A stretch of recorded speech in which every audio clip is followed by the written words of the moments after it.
the smell reaches him first. Not smoke, not the river. Something older than both. Something that gets into the back of the throat and does not leave. He is riding ahead of the army.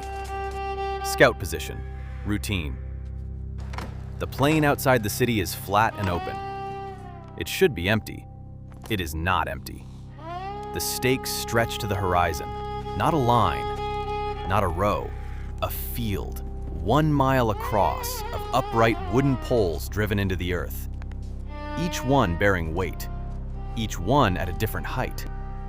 The arrangement is precise, geometric. It was designed to be seen from a distance. It was built to be looked at.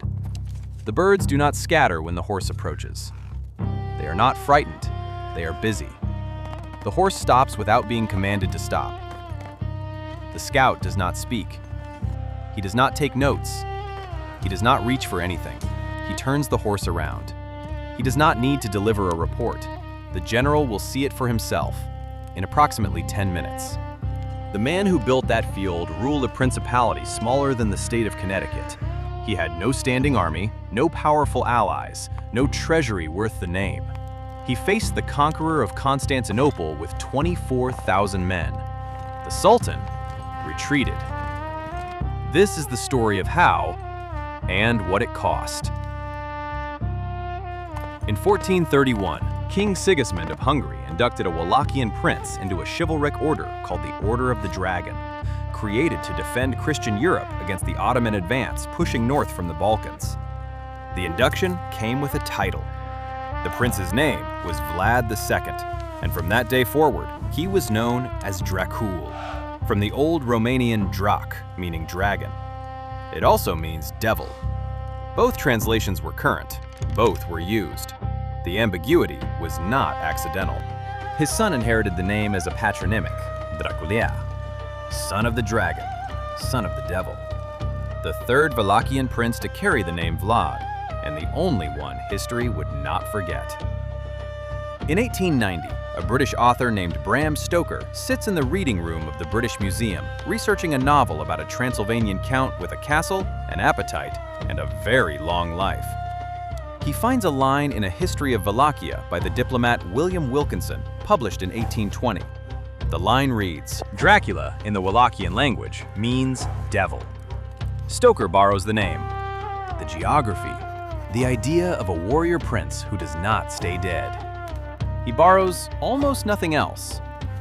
The vampire Stoker created has been watched by more human beings than have ever read a history book.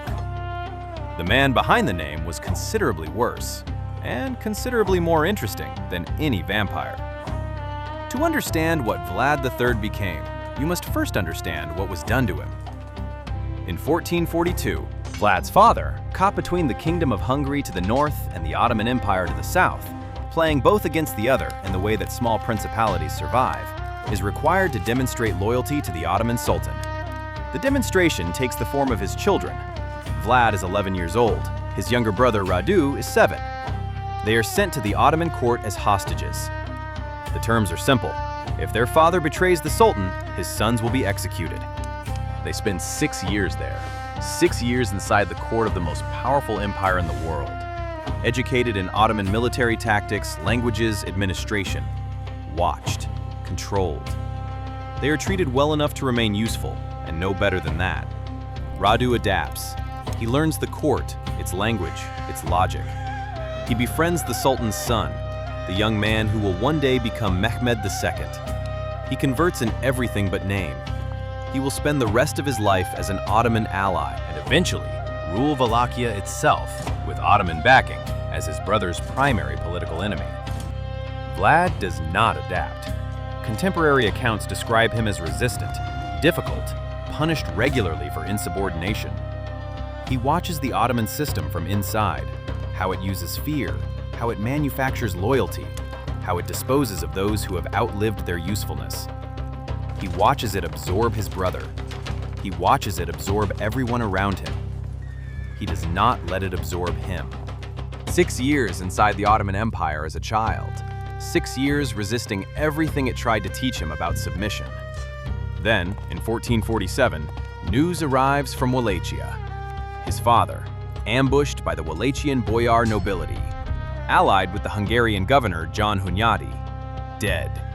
His older brother Mircea, captured by the same boyars, buried alive. Vlad is 16 years old. He has no country. He has no family. He has 6 years of watching the most powerful empire in the world operate, up close, from the inside, and a lesson just delivered from home about what happens to Wallachian rulers who cannot control their nobility. He does not forget it. The pattern is not subtle. Vlad's father, killed by boyars. His brother Mircea, buried alive by boyars. 2 Wallachian princes before them, also killed by boyars. The hereditary noble class of Wallachia has been removing rulers it cannot control for a generation. It is not a problem, it is a system. Vlad understands systems. In 1457, 1 year into his second reign, he invites the boyar class to a banquet at his palace in Targovishte. It is Easter. The occasion is appropriate for celebration. The food is good. The wine is plentiful. There are no weapons drawn at the table. The conversation is cordial. The doors close. The old and infirm taken outside, impaled immediately. The young and strong separated out, bound, marched north. Their destination, a cliff above the Argesh River. Their task, build a castle. They work until their clothes fall apart from their bodies. Then they work in rags. Then they die working. The castle is finished. Poenari Castle still stands. After the Easter banquet, Wallachia has a new nobility, appointed by Vlad, loyal to Vlad, replaceable by Vlad. Men who know exactly how they got their positions, and exactly what happens to those who are no longer useful. The class that murdered 3 of his predecessors is gone before Easter Sunday ends. This requires a specific accounting. Impalement, a sharpened wooden stake driven into the body, typically through the torso.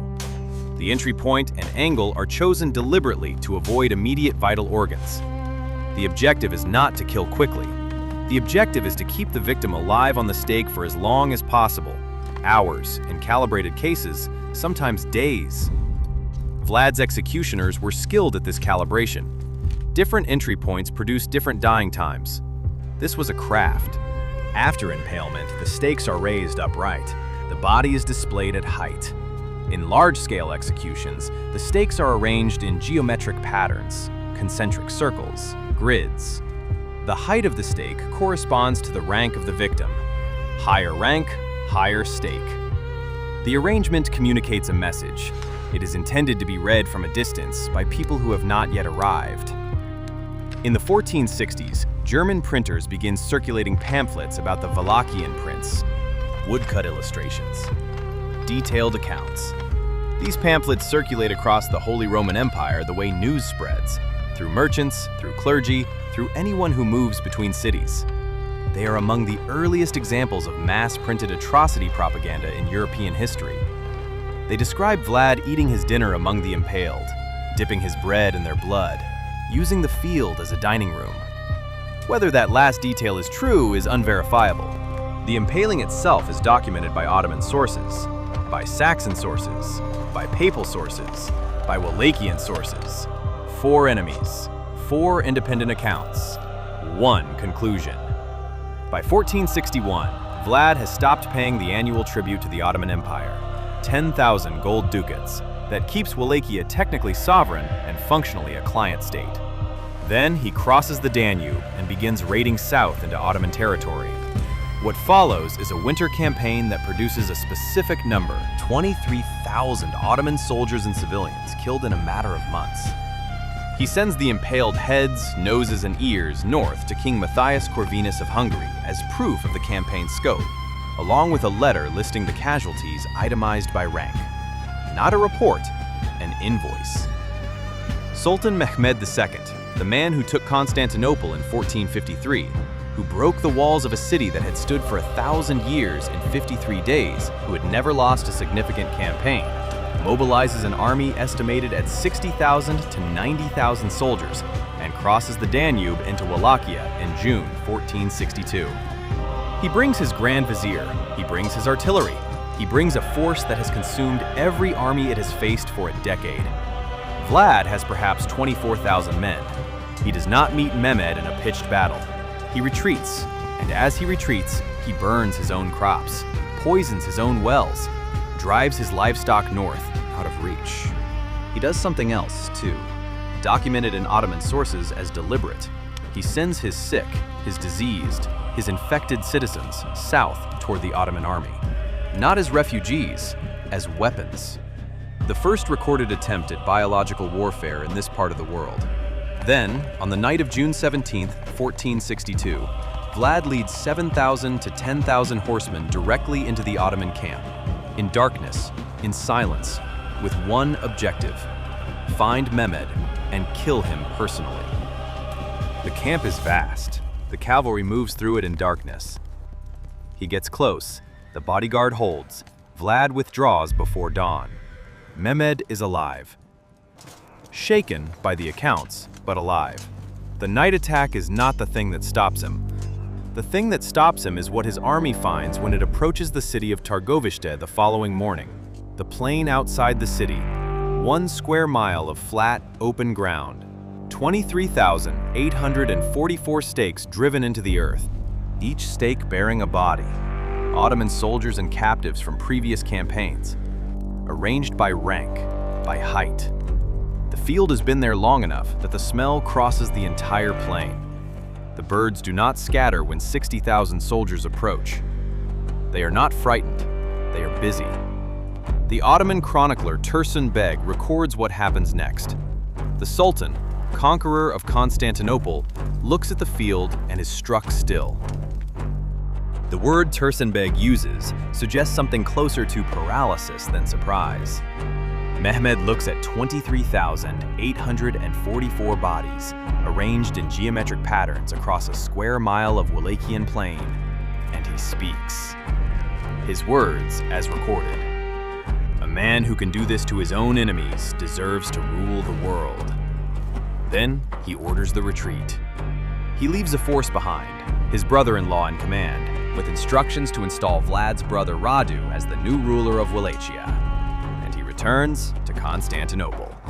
Mehmed II, who broke the walls of Constantinople, who had never retreated from any field he chose to fight on, turns his army around. He does not fight Vlad again. What the Ottoman army cannot accomplish, Vlad's own nobility manages in a matter of months. The boyar class he created, appointed by him, loyal to him, betrays him to the Hungarians. He flees north. King Matthias Corvinus of Hungary, who spent the entire Ottoman campaign collecting Vlad's tribute payments and doing nothing with them, arrests him instead. The justification Matthias offers? Letters, allegedly in Vlad's hand, addressed to Mehmed, suggesting Vlad had been secretly negotiating with the Ottomans throughout the campaign. Later historians examining the letters identify them as almost certainly forged. The forgery is clumsy enough that the motivation is transparent. Matthias needed a reason to have done nothing. He produced one. Vlad spends 12 years as Matthias's prisoner at Visegrad Castle in Hungary. Comfortable captivity by the standards of the century, but captivity. Stories circulate during this period that Vlad impales mice in his cell, that he catches birds and impales them too. Whether this is true or whether it is propaganda, spread by those who need the impaling to look compulsive rather than calculated, is not resolvable. It was repeated across Europe. It served a specific purpose. It suggested the impaling was personal. In 1474, Matthias releases him. Vlad converts to Catholicism, whether sincerely or as a political condition is debated. He remarries into Hungarian nobility. He has sons. He takes the Wallachian throne for the third time in 1476. 2 months later, he is dead.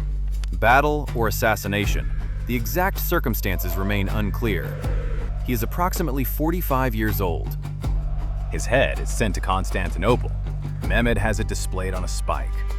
The man Mehmed refused to fight in the field, Mehmed puts on a spike in the end. He waits until Vlad's allies do the work for him. In Romania today, Vlad III is a national hero. his face on merchandise, his name in political speeches. His story taught in schools as the story of a ruler who defended his country against impossible odds, who held a principality of approximately 500,000 people wedged between the Ottoman Empire and the Kingdom of Hungary, with a nobility that murdered its own princes as a matter of political habit, and held it together through the worst decade the region would see in a century. The Romanian argument is specific, not sentimental.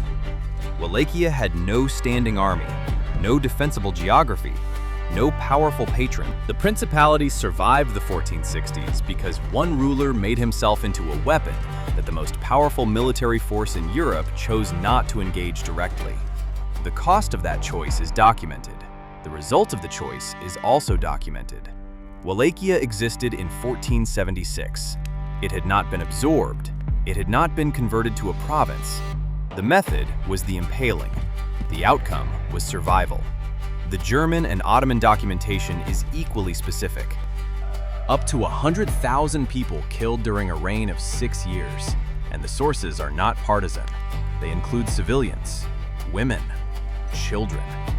Documented in independent accounts from 4 separate political entities, none of whom had any reason to fabricate in the same direction. Bran Castle, sold to Western tourists as Dracula's castle, complete with gift shops, plastic fangs, and 10,000 visitors a week, was not significantly associated with Vlad during his lifetime.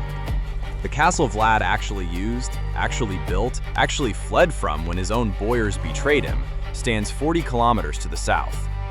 Poenari, on a cliff, no gift shop, no buses, accessible only by 1,400 steps cut into the rock, and built by men who died building it. The record is identical, the sources are the same. The interpretation is everything. 700 years later, the argument is not settled. It is not going to be settled here. Bram Stoker's research notes are held at the Rosenbach Museum in Philadelphia. They are meticulous. 7 years of preparation before the novel's publication in 1897. In those notes, alongside references to Transylvanian folklore and vampire mythology from across Eastern Europe, there is one line that changes everything. A note from William Wilkinson's 1820 history of Wallachia, recording that the name Dracula in the Wallachian language means devil. That is what Stoker takes, the name, the Transylvanian geography. The image of a warrior from the past who does not stay dead. He takes nothing else from the actual biography, nothing from the hostage years, nothing from the Easter banquet, nothing from the field outside Targovište, nothing from the night attack or the 12 years of imprisonment or the head on a spike in Constantinople. Count Dracula, in Stoker's novel and in the 129 years of film and television that followed, is a creature of seduction, transformation, immortality. He bends the living to his will and does not age and does not die and is, by the logic of his own mythology, still out there somewhere, still turning, still feeding, still impossible to kill. Vlad III died at 45, decapitated, his head displayed in a city he spent his life fighting. What does 6 years as a hostage do to a child who watches his father murdered the moment he is no longer useful? And how do you defend a country of 500,000 people against an army of 90,000 with no allies and no treasury? Is the man who impales 23,000 people a war criminal? Or a head of state doing what heads of state have always done when the alternative is extinction? The monster Stoker invented is immortal. The man Stoker borrowed the name from is not. He is dead. He has been dead for 550 years. His name survived him because a novelist in London needed something that sounded like darkness and found it in a footnote. Bran Castle, Romania today. Tour buses in the parking lot. Gift shops selling plastic fangs. 1,000 tourists photographing a castle he barely visited. 40 kilometers south, Poenari. Ruins on a cliff above a river. No gift shop, no buses. Accessible only by 1,400 steps cut into the rock. Built by men who were worked to death. Built to last.